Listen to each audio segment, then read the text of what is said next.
नमस्कार दोस्तों। स्वागत है आपके अपने यूट्यूब चैनल विकास यादव क्लासेज में। तो आइए हम इस वीडियो में लुसेंट सामान्य ज्ञान पढ़ेंगे, जिसमें हम चैप्टर सिंधु सभ्यता पढ़ेंगे। इसको आप ऑडियो वर्जन में सुन सकते हैं। रेडियो कार्बन C14 जैसी नवीन विश्लेषण पद्धति के द्वारा सिंधु सभ्यता की सौरमान तिथि 2400 ईसा पूर्व से 1700 ईसा पूर्व मानी गई है। इसका विस्तार त्रिभुजाकार है। सिंधु सभ्यता की खोज 1921 में राय बहादुर दयाराम साहनी ने की थी। सिंधु सभ्यता को आदि ऐतिहासिक अथवा कांस्य युग में रखा जा सकता है।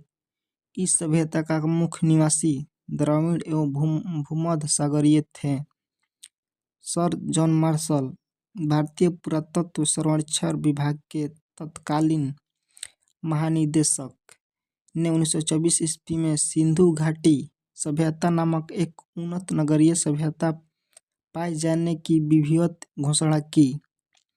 सिंधु सभ्यता के सर्वाधिक पश्चिमी पुरास्थल दाश्क नदी के किनारे स्थित सूत-कांगेडोर बलूचिस्तान, पूर्वी पुरास्थल हिंडन नदी के किनारे आलमगीरपुर जिला मेरठ उत्तर प्रदेश, उत्तरी पुरास्थल चिनाब नदी के तट पर अखनूर के निकट मंडा जम्मू कश्मीर व दक्षिणी पूर्वास्थल गोदावरी नदी के तट पर दैमाबाद जिला अहमदनगर महाराष्ट्र।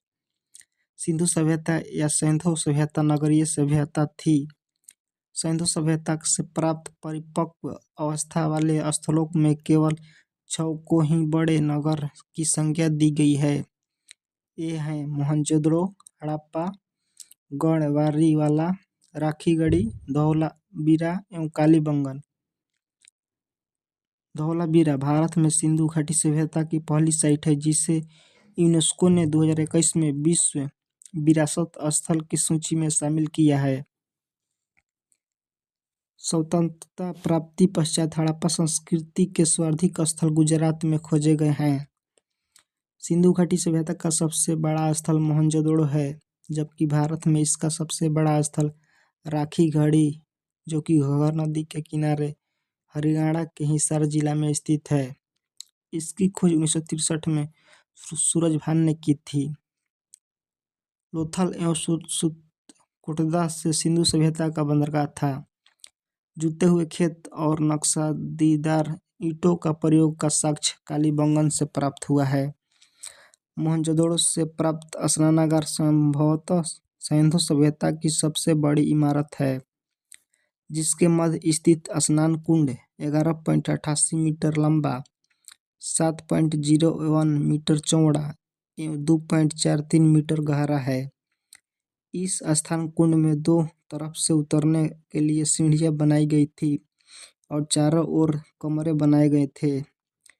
इसमें भरने के लिए पानी कुएं से निकाला जाता था। उपयोग के बाद इसे खाली कर दिया जाता था। शायद यहाँ विशिष्ट नागरिक विशेष अवसरों पर स्नान किया करते थे। अग्निकुंड लोथल एवं कालीबंगन से प्राप्त हुए हैं। मोहनजोदड़ो से प्राप्त एक शिल्प पर 3 मुख वाले देवता पशुपतिनाथ की मूर्ति मिली है। उनके चारों ओर हाथी, गेंडा, चीता एवं भैंसा विराजमान है। मोहनजोदड़ो से नर्तकी की एक कांस्य मूर्ति मिली है।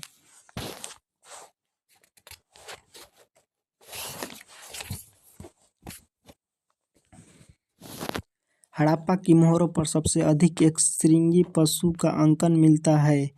यहाँ से प्राप्त एक आयताकार मोहर में स्त्री के गर्भ से निकलता पौधा दिखाया गया है। मनके बनाने के कारखाने लोथल एवं मोहनजोदड़ो से मिले हैं। सिंधु सभ्यता की लिपि भावचित्रात्मक है। यह लिपि दाईं से बाईं ओर लिखी जाती थी। जब अभिलेख एक से अधिक पंक्तियों का होता था तो पहली पंक्ति दाईं से बाईं ओर, दूसरी बाईं से दाईं ओर लिखी जाती थी। लेखन कला की उचित प्रणाली विकसित करने वाली पहली सभ्यता सुमेरिया की सभ्यता थी। सिंधु सभ्यता के लोगों नगरों तथा घरों के विन्यास के लिए ग्रिड पद्धति अपनाई। सिंधु सभ्यता के लोग यातायात के लिए 2 पहियों एवं 4 पहियों वाली बैलगाड़ी या भैंसा गाड़ी का उपयोग करते थे। मेसोपोटामिया के अभिलेखों में वर्णित मेलुहा शब्द का अभिप्राय सिंधु सभ्यता से ही है। संभवतः हड़प्पा सभ्यता का शासन वणिक वर्ग के हाथों में था। पिगट ने हड़प्पा एवं मोहनजोदड़ो को एक विस्तृत साम्राज्य की जुड़वा राजधानी कहा है। सिंधु सभ्यता के लोग धरती को उर्वरता की देवी मानकर उसकी पूजा किया करते थे। वृक्ष पूजा एवं शिव पूजा के प्रचलन के साक्ष्य भी सिंधु सभ्यता से मिलते हैं। घरों के दरवाजे और खिड़कियां सड़क की ओर न खुलकर पिछवाड़े की ओर खुलते थे। केवल लोथल नगर के घरों के दरवाजे मुख्य सड़क की ओर खुलते थे। सिंधु सभ्यता में मुख्य फसल थी गेहूं और जौ। सिंधुवासी मिठास के लिए शहद का प्रयोग करते थे। मिट्टी से बने हल का साक्ष्य वनमाली से मिला है। रंगपुर और लोथल से चावल के दाने मिले हैं, जिनसे धान की खेती होने का प्रमाण मिलता है। चावल के प्रथम साक्ष्य लोथल से ही प्राप्त हुए हैं। सूतकोटदा, कालीबंगन एवं लोथल से सैंधव-कालीन घोड़े के अस्थिपंजर मिले हैं। तौल की इकाई संभवतः 16 के अनुपात में थी। स्वास्तिक चिन्ह संभवतः हड़प्पा सभ्यता की देन है। इस चिन्ह से शूरपणखा का अनुमान लगाया जाता है। सिंधु घाटी के नगरों में किसी भी मंदिर का अवशेष नहीं मिले हैं। सिंधु सभ्यता में मात्र देवी की उपासना सर्वाधिक प्रचलित थी। पशुओं में कुबड़ वाला सांड इस सभ्यता के लोगों के लिए विशेष पूजनीय था। स्त्री मृग मूर्तियां अधिक मिलने में ऐसा अनुमान लगाया जाता है कि सिंधु समाज मर्त सदात्मक था। सिंधुवासी सूती एवं ऊनी वस्त्रों का प्रयोग करते थे। मनोरंजन के लिए सिंधुवासी मछली पकड़ना, शिकार करना, पशु पक्षियों को आपस में लड़ाना, चौपड़ और पासा खेलना आदि साधनों का प्रयोग करते थे। सिंधु सभ्यता के लोग काले रंग से डिजाइन किए हुए लाल मिट्टी के बर्तन बनाते थे। सिंधु घाटी के लोग तलवार से परिचित नहीं थे। कालीबंगन एकमात्र हड़प्पाकालीन स्थल था जिसका निचला शहर भी किले से घिरा हुआ था। कालीबंगन का अर्थ काली चूड़ियाँ। यहाँ से पूर्व हड़प्पा स्थलों के खेत जोते जाने और अग्नि पूजा की प्रथा में के प्रमाण मिले हैं। प्रदा प्रथा एवं वेश्यावृत्ति सिंधु सभ्यता से प्रचलित थी। शवों को जलाने एवं गाड़ने यानी दोनों प्रथा प्रचलित थी। हड़प्पा में शवों को दफनाने जबकि मोहनजोदड़ो में जलाने की प्रथा विद्यमान थी। लोथल एवं कालीबंगा में युग में समाधियां मिली है। सिंधु सभ्यता के विनाश का संभवतः सबसे प्रभावी कारण बाढ़ था। आग में पटकी हुई मिट्टी को टेराकोटा कहा जाता था। प्रमुख स्थल और नदी। हड़प्पा रावी नदी के किनारे स्थित है। मोहनजोदड़ो सिंधु नदी के किनारे स्थित है। चनहुदड़ो सिंधु नदी के किनारे स्थित है।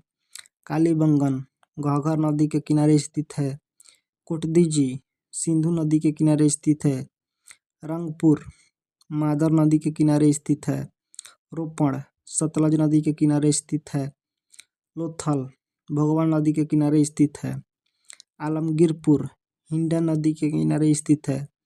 सूतकांगेडोर दास्क नदी के किनारे स्थित है। वनमाली रंगोई नदी के किनारे स्थित है। धौलावीरा लूनी नदी के किनारे स्थित है। सुरकोटदा सूतकोटदा नदी के किनारे स्थित है। राखीगढ़ी घाघर नदी के किनारे स्थित है। दैमाबाद प्रवरा नदी के किनारे स्थित है। बालाकोट कुनहार नदी के किनारे स्थित है। मंडा चिनाब नदी के किनारे स्थित है। रोजदी भादर नदी के किनारे स्थित है। मिताथल चौरंग व यमुना के मध्य स्थित है। ऐसे ही वीडियो देखने के लिए हमारे चैनल को लाइक शेयर सब्सक्राइब जरूर करें। मिलते हैं नेक्स्ट वीडियो में। जय हिंद दोस्तों।